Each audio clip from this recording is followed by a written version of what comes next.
వింటే పాలుగారి పాటలే వినాలి, తింటే గోంగూర పచ్చడే తినాలి.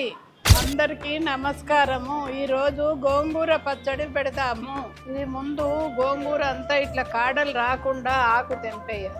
కాడలు వస్తే మంచిగా ఉండదు. ఇట్లా తెంపిన తర్వాత నీళ్ళల్లో మంచిగా కడిగి ఈ జాలీలో దేవేయాలి. ఒక గిన్నె పొయ్యి మీద పెట్టి ఆ గిన్నెలో నూనె పోసి గోలియాలి. ఇప్పుడు ఇక పొయ్యి అంటు పెట్టుకోవాలి. ఇట్లా అంటు పెట్టినాక ఇలా ఆయిల్ పోయాలి. నూనె కాగినాక ఇట్లా కంచుట్లు వేసుకోవాలి. ఈ నూనె అంతా పైకి వచ్చేదానిక గోలేయాలి. ఆకు మంచిగా గోలాలి, లేకుంటే పచ్చడి మంచిగా ఉండదు. గోంగూర మంచిగా గోలినాక ఈ చింతపండు వేడి నీళ్ళలో నానబెట్టి మిక్సీ పట్టుకొని ఇందులో వేసి కలపాలి.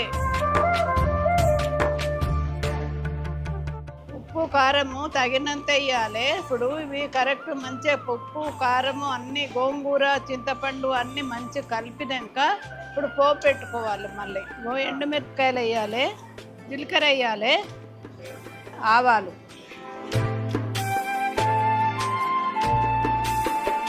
ఎల్లిపాయ వేసుకోవాలి.